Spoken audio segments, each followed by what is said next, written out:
Hi friends, இந்த edit ரொம்பவே easy தான். இதை வந்து கீ ஃப்ரேம் வச்சு தான் நம்ம பண்ணணும். அதுவும் உங்களுக்கு எப்படின்னு நான் சொல்லி கொடுக்குறேன். வீடியோ வந்து ஸ்கிப் பண்ணாமல் பொறுமையாக பாருங்க. அப்போதான் உங்களுக்கு இந்த 3-வே ரீல்ஸ் எடிட் வந்து எப்படி பண்ணுறதுன்னு உங்களுக்கு புரியும். சேனலை வந்து சப்ஸ்கிரைப் பண்ணி வச்சுக்கோங்க.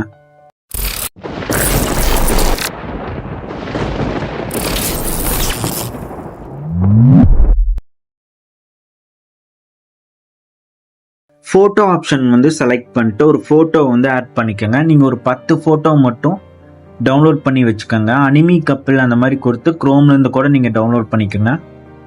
கீழே பார்த்தீங்கன்னா கேன்வாஸ்னு ஒரு ஆப்ஷன் இருக்குது. இந்த ஆப்ஷனை வந்து செலக்ட் பண்ணிட்டு 4:5 ரேஷியோ வச்சு ஜூம் பண்ணி டிக் மார்க் கொடுத்துருங்க. இப்போது எஃபெக்ட்ஸில் போயிட்டு ஸ்டைல்னு ஒரு ஆப்ஷன் இருக்கு. இதை கிளிக் பண்ணிட்டு பிளர் ஆப்ஷன் கொடுத்து டிக் மார்க் கொடுத்து சேவ் பண்ணிடுங்க. இதே மாதிரி ஒரு 10 பிக்சர் உங்ககிட்ட எவ்வளோ பிக்சர் இருக்கோ அது எல்லாமே இதே மாதிரி சேவ் பண்ணிக்கோங்க. மறுபடியும் சொல்கிறேன், ரேஷியோ கொடுத்து எஃபெக்ட் கொடுத்து ஸ்டைலுங்கிற ஆப்ஷனை சூஸ் பண்ணிட்டு இதில் வந்து பிளர்னு ஒரு ஆப்ஷன் இருக்கும். இந்த பிளர் ஆப்ஷனை வந்து கிளிக் பண்ணிட்டு அப்படியே வந்து டிக் மார்க் கொடுத்து சேவ் பண்ணிடுங்க. இப்போ ஃபுல்லாக பேக் வந்துட்டு வீடியோ ஆப்ஷனை வந்து செலக்ட் பண்ணிட்டு பேக்ரவுண்டுக்காக ஒரு ஃபோட்டோ வந்து ஆட் பண்ணிக்க போகிறோம். கேன்வாஸ் ஆப்ஷனை வந்து செலக்ட் பண்ணிட்டு 9:16 ரேஷியோ வச்சு ஜூம் பண்ணிட்டு டிக் மார்க் கொடுத்துருங்க. இதுக்கு சாங் ஒன்று ஆட் பண்ணிக்க போகிறோம். கீழே பார்த்தீங்கன்னா சாங் ஆப்ஷன் இருக்குது. அதை வந்து செலக்ட் பண்ணிக்கோங்க. இதை செலக்ட் பண்ணோம்னா எக்ஸ்ட்ராக்ட் ஆடியோ ஃப்ரம் வீடியோன்ட்டு இருக்கும்.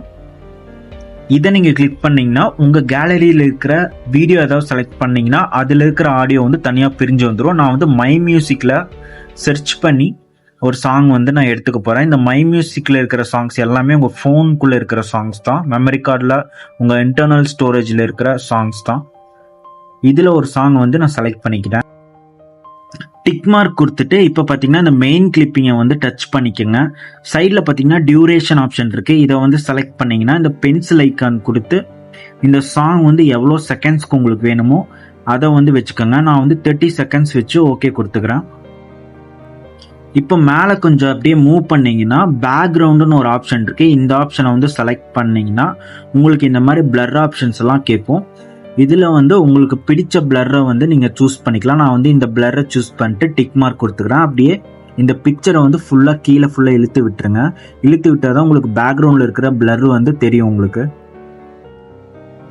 இப்போ பிஐபி ஆப்ஷன் வந்து செலக்ட் பண்ணிட்டு நீங்கள் சேவ் பண்ணி வச்ச பிளர் பண்ணி சேவ் பண்ணி வச்ச பிக்சர்ஸ் எல்லாமே வந்து ஆட் பண்ணிக்கோங்க. அதில் வந்து ஃபஸ்ட்டு ஒரு பிக்சர் மட்டும் இப்போ ஆட் பண்ணிட்டு மாஸ்க்னு ஒரு ஆப்ஷன் இருக்குது. இதை வந்து செலக்ட் பண்ணிட்டு இந்த தேர்ட் ஆப்ஷனை வந்து செலக்ட் பண்ணிக்கோங்க. இதில் சைடில் பார்த்தீங்கன்னா உங்களுக்கு இந்த ஏரோ மார்க் மாதிரி இருக்கும். அது லைட்டாக மட்டும் இழுங்க. உங்களுக்கு கர்வ் மாதிரி வரும். வந்ததுக்கு அப்புறமா மேலே கொஞ்சம் இழுத்து வச்சுருங்க. இழுத்து வச்சிங்கன்னா உங்களுக்கு இந்த மாதிரி தான் வரும். கரெக்டாக சைஸ் பார்த்து நீங்கள் அட்ஜஸ்ட் பண்ணி வச்சதுக்கப்புறமா டிக் மார்க் கொடுத்துருங்க. இப்போ இந்த பிக்சர் வந்து கொஞ்சமாக கிராஸாக வந்து வச்சுட்டு மேலே பார்த்தீங்கன்னா கொஞ்சம் மூவ் பண்ணிங்கன்னா டூப்ளிகேட்னு ஒரு ஆப்ஷன் இருக்கும். அதை வந்து கொடுத்துக்கோங்க. இந்த டூப்ளிகேட்டை வந்து ஹோல்டு பண்ணி பிடிச்சு இதுக்கு மேலே வச்சு இந்த பிக்சரை வந்து ரைட் சைடு கொஞ்சமாக கிராஸாக வச்சுருங்க. அப்படியே வச்சதுக்கப்புறமா இதை வந்து ஒரு டூப்ளிகேட் பண்ணிடுங்க. டூப்ளிகேட் பண்ணிட்டு இதை வந்து இந்த லேயருக்கு மேலே வச்சுருங்க, டாப்பில் வச்சுருங்க. இந்த பிக்சர் அப்படியே உங்கள் ஃபிங்கரை வச்சு ஸ்ட்ரெயிட் பண்ணி வச்சுருங்க. கீழே பார்த்தீங்கன்னா லாஸ்ட் லேயர் வந்து செலக்ட் பண்ணிட்டு ரீப்ளேஸ் அப்படிங்கிற ஒரு ஆப்ஷன் இருக்குது. இந்த ஆப்ஷனை கொடுத்து இதோட ஒரிஜினல் பிக்சர் இதை வந்து ஆட் பண்ணிட்டு கிராப்னு ஒரு ஆப்ஷன் இருக்குது. இந்த கிராப் ஆப்ஷன் கொடுத்து 4:5 இருக்கான்னு பார்த்துட்டு டிக் மார்க் கொடுத்துருங்க. அப்பப்போ இது மாறி இருக்கும். கரெக்டாக 4:5 வச்சு அட்ஜஸ்ட் பண்ணி வச்சு டிக் மார்க் கொடுத்துருங்க. மேலே இருக்கிற லேயருக்கும் சேம் ப்ராசஸ் தான். கிளிக் பண்ணிட்டு ரீப்ளேஸ் கொடுத்துட்டு சேம் இமேஜை வந்து செலக்ட் பண்ணிட்டு கிராப் போயிட்டு 4:5 வச்சு அட்ஜஸ்ட் பண்ணி வச்சு டிக் மார்க் கொடுத்துட்டுங்க. இதே மாதிரி மேலே இருக்கிற லேயருக்கும் பண்ணியிருக்கேன். இந்த 3 லேயருக்குமே பண்ணிடுங்க. இப்போ இந்த லாஸ்ட் லேயர் கிளிக் பண்ணிட்டு மேலே பார்த்தீங்கன்னா கீ ஃப்ரேம் இருக்கும். இதுதான் கீ ஃப்ரேம். இதை வந்து இந்த ஸ்டார்டிங் பாயிண்ட்ல கொடுக்கணும். இந்த லேயரில் கொடுத்ததுக்கு அப்புறமா 2 செகண்ட் தள்ளி ஒரு கீ ஃப்ரேம் வந்து கொடுத்துருங்க. இப்போ ஸ்டார்டிங் கீ ஃப்ரேமுக்கு போயிருங்க. இந்த ஒயிட் லைன் படுற மாதிரி வச்சுட்டு இந்த பிக்சர் வந்து ஸ்க்ரீனில் தெரியுது பிக்சர், அதை வந்து லெஃப்ட் சைடில் ஃபுல்லாகவே மூவ் பண்ணிடுங்க. மூவ் பண்ணதுக்கு அப்புறமா கொஞ்சம் மூவ் பண்ணீங்கன்னா இங்கே மேலே இந்த டூல்ஸில் மூவ் பண்ணீங்கன்னா ஈஸ்ன்னு ஒரு ஆப்ஷன் இருக்குது. இந்த ஈஸ் கொடுத்து இந்த அனிமேஷன் வந்து இந்த செகண்டில் தேர்டாக இருக்குது, இந்த அனிமேஷன் வந்து செலக்ட் பண்ணிடுங்க. இதே மாதிரி மேலே இருக்கிற லேயரில் அதே இடத்துல வந்து ஒரு கீ ஃப்ரேம் வந்து கொடுத்துருங்க. அப்புறம் ஸ்டார்டிங்கில் ஒரு கீ ஃப்ரேம் கொடுத்துட்டு இந்த பிக்சர் மேலே இருக்கிற ஸ்க்ரீனில் இருக்கிற பிக்சரை வந்து ஃபுல்லாக ரைட் சைட் ஃபுல்லாகவே மூவ் பண்ணி விட்டுருங்க. இந்த மாதிரி தள்ளி விட்டுருங்க ஃபுல்லாகவே. இப்போ அதே மாதிரி இந்த லாஸ்ட்ல ஈஸ் ஆப்ஷன் இருக்கு பாத்தீங்களா, இதை வந்து கிளிக் பண்ணிட்டு செகண்ட் ரோல தேர்ட் அனிமேஷன் வந்து கொடுத்துருங்க. இப்போ டாப் லேயர் வந்து செலக்ட் பண்ணிட்டு கீ ஃப்ரேம் கொடுத்துட்டு ஃபர்ஸ்ட் கீ ஃப்ரேம்ல வந்து வச்சுக்கிட்டு ஃபுல்லாவே மேலே வந்து ஸ்வைப் பண்ணிடுங்க. ஸ்வைப் பண்ணதுக்கு அப்புறம் ஈஸ் ஆப்ஷன் கொடுத்து செகண்ட் ரோல தேர்ட் அனிமேஷன் வந்து கொடுத்துருங்க. இப்போ எல்லா லேயருமே அந்தந்த லேயர்ல வச்சு டூப்ளிகேட் ஆப்ஷன் வந்து கொடுத்துருங்க.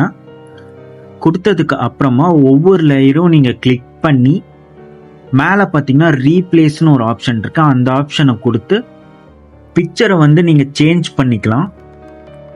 இப்போ இந்த பிக்சர் இந்த லேயர்ல சேஞ்ச் பண்ணீங்கன்னா இதே பிக்சர் தான் மற்ற 2 லேயருக்கும் நீங்க சேஞ்ச் பண்ணணும். கிராப் ஆப்ஷன் கொடுத்து 4:5 வச்சு டிக் மார்க் கொடுத்துருங்க. இது வந்து 4:5 தான் இருக்கு. எல்லா பிக்சருமே அப்படி இருக்குமான்னு சொல்ல முடியாது. ஸோ வந்து ஒவ்வொன்றா நீங்கள் ஒரிஜினல் பிக்சர் செலக்ட் பண்ணிட்டு 4:5 இருக்குதான்னு செக் பண்ணி பார்த்துட்டு அதுக்கப்புறம் சேவ் பண்ணுங்க. நீங்கள் பிளர் பிக்சர் சேவ் பண்ணி வச்ச பிக்சரும் ஆட் பண்ணிக்கலாம், இல்லை நீங்கள் வந்து ஒரிஜினல் பிக்சரும் நீங்கள் ஆட் பண்ணிக்கலாம். இது வந்து உங்களோட சாய்ஸ் தான். இது எல்லாமே நீங்கள் வந்து ஆட் பண்ணதுக்கு அப்புறமா மறுபடியும் இதே மாதிரி வந்து அந்தந்த லேயரில் வச்சு டூப்ளிகேட் பண்ணி பிக்சர் வந்து ரீப்ளேஸ் பண்ணிட்டே வந்துருங்க. நீங்கள் எவ்வளோ செகண்ட்ஸ் கொடுத்துருக்கீங்களோ அவ்வளோ செகண்ட்ஸ் ரீப்ளேஸ் பண்ணிட்டு வாங்க. நான் ஒவ்வொரு பிக்சருக்குமே ஒரு 5 செகண்ட்ஸ் மட்டும் வச்சுருக்கேன். இப்போ சாங் லிரிக்ஸ் வந்து நம்ம ஆட் பண்ணிக்கணும். டெக்ஸ்ட் கொடுத்து இந்த மாதிரி நீங்கள் குரோம்லேருந்து காப்பி பண்ணுறதுனால பண்ணிக்கலாம், இல்லை நீங்களே டைப் பண்ணுறதுனால பண்ணிக்கலாம். நான் வந்து குரோம்லேருந்து காப்பி பண்ணி தான் இதில் பேஸ்ட் பண்ணிக்கிறேன் ஒவ்வொன்றா. ஒரு டெக்ஸ்ட் காப்பி பண்ணதுக்கப்புறம் இந்த மாதிரி ஃபாண்ட் ஸ்டைல் அனிமேஷனு இதெல்லாமே உங்களோட ஸ்கில் தான். இதெல்லாம் நீங்கள் சேஞ்ச் பண்ணதுக்கப்புறமா டிக் மார்க் கொடுத்துருங்க. இந்த டெக்ஸ்ட்டை வந்து இந்த வீடியோ ஃபுல்லாக ட்ராக் பண்ணணும். ஃபுல்லாகவே இந்த கார்னரில் இந்த ஏரோ மார்க் மாதிரி இருக்குது பார்த்தீங்களா, இதை வந்து நீங்கள் டச் பண்ணிங்கனாலே ஆட்டோமேட்டிக்காக வீடியோ எண்ட் கிளிப் வரைக்கும் போயிடும். இந்த டெக்ஸ்ட்டை வந்து நீங்கள் ஸ்ப்ளிட் பண்ணி லிரிக்ஸை வந்து நீங்கள் எடிட் பண்ணி குரோம்லேருந்து காப்பி பேஸ்ட் பண்ணிக்கணும். இல்லைன்னா நீங்களே டைப் பண்ணுறதுனாலும் நீங்கள் பண்ணிக்கலாம். எல்லாமே வந்து முடிச்சதுக்கு அப்புறமா ஒன்ஸ் வந்து செக் பண்ணி பார்த்துட்டு சேவ் பண்ணி எக்ஸ்போர்ட் கொடுத்துருங்க. அவ்வளோதான், சிம்பிள். இந்த எடிட் நீங்களும் ட்ரை பண்ணி பாருங்கள். சேனலை வந்து சப்ஸ்கிரைப் பண்ணி வச்சுக்கோங்க.